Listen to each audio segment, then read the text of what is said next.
Howdy ho, guys. So today we are going to be doing something different. I'm tired and I don't want the intensity of hardcore gaming and the acting required to show my face. And not because I'm ugly, but because I want to talk about me. Just for a minute. Yeah, I know, I'm only slightly narcissistic, but I just want to just talk about my life. It's something that I don't get into.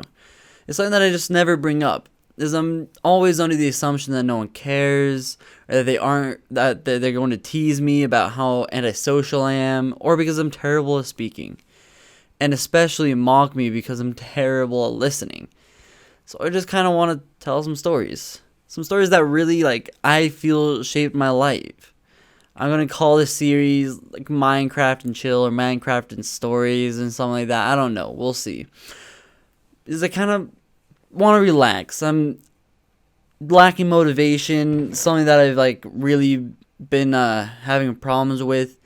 So I just let's just relax for a minute and just talk about some stories of when I was younger. First I kind of want to start off back when I was in 3rd grade. Now, just for some more background, my dearest mother, my loving mother, taught piano and singing. That's all I really need to know for this. When I was in 3rd grade, I was still very active in sports and was really athletic. I was that show off in 3rd grade, and so my time arose to show off once again. It was after a long, hard day of gaming at my friend's house, who we'll call Thomas. At the time, we had only known each other for about a year, but I quickly grew close to his family. But Thomas was not the most athletic guy. So what do? Help him get outside and play soccer or basketball with me because I'm a good friend? No. I get on my bike and I start driving recklessly in the middle of the road. Now, I did this all the time because I was that kid that thought I was indestructible. But let me tell you that the feeling of being indestructible really didn't last long.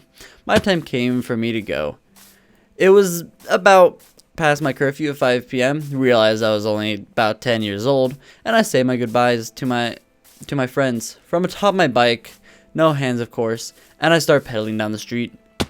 But I hear a voice behind me that sounded like Thomas's dad. Without looking, I quickly turn my bike around in a flashy manner, just to show off a little bit more, just to be blindsided by a car. Luckily, the car saw me and was slowing down. I was mostly unscathed with only a few cuts and bruises. However, I took the whole front bumper off of his car. Now, this was neither embarrassing for him or I, since we were all very understanding of the situation. I was taken home and told my mother that I was hit by a car, just for us to find out that the poor man that hit me was the singing lesson my mother was about to teach. Sadly, I have not seen that man again. However, the story does not end there. The next few weeks were simple and boring until at recess one day I noticed my foot starting to hurt.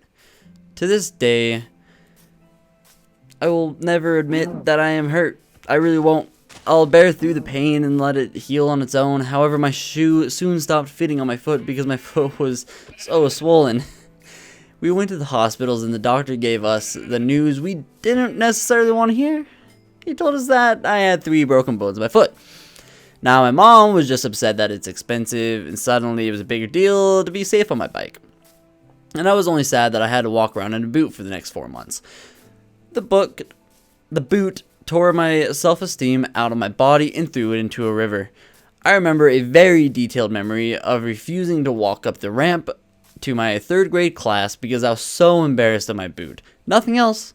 I was just scared of how my boot looked. And then made an oath to never do anything stupid to show off again. Until about a year later, it was now 4th grade. I liked this girl. We will call her Isabel. I was, do I dare say, obsessed with Isabel, and I mean literally obsessed. I was also obsessed with being a spy, but that's a story for another time, but takes place in the story. I would quote-unquote spy on Isabel all the time. Now, not in a creepy way, but in a super blatantly obvious way, just because she would chase me around the neighborhood and it was cute kind of way.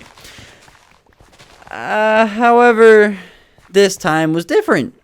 It was a long day at prison, I mean school, and I was talking to my friend Thomas. We sat on the bus and talked for a few minutes until I caught the beauty that was Isabel sitting alone on the bus. Now, instead of being the friend that I should have, I sat there and started teasing her because clearly that was the correct option, right? Well, she took it the same way as it always is and decided to chase me, and usually until she couldn't chase anymore. Just for some more background though, think of my neighborhood as an awkwardly shaped oval, kind of like a Yoshi shape. I lived one side of the circle or oval, and the bus stop was on the complete opposite side. And so our route home was usually through a few neighbors' backyard.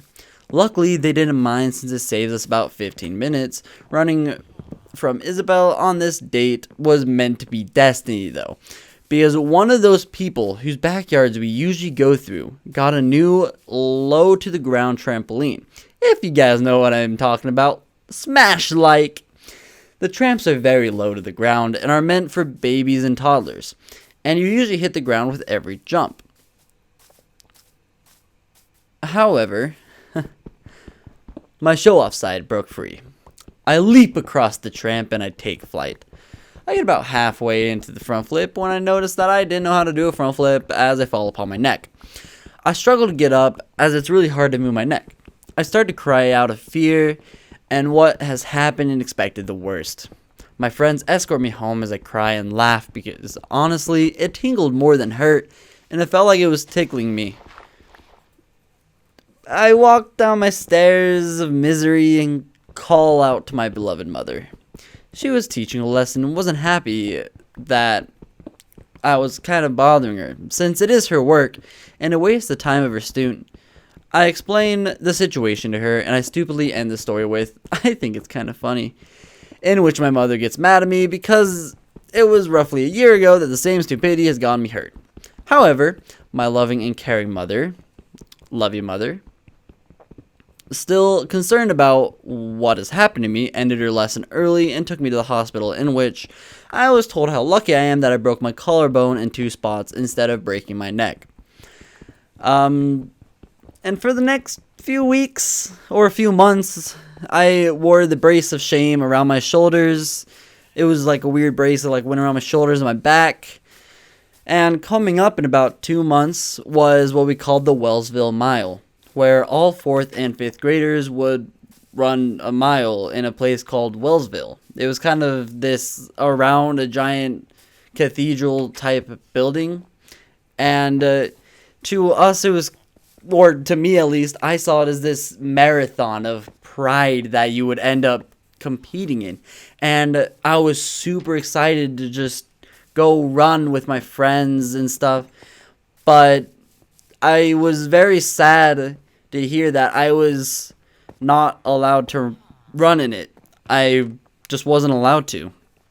It was really disappointing. But I guess the moral of these stories and what to take from it is don't be stupid, kids. Yup, that's it. Think about your choices. Have a great night. Sleep well. Sweet dreams. Remember HARM stand for no doing crack, then making babies, and I'll see you guys in the next video. Goodbye.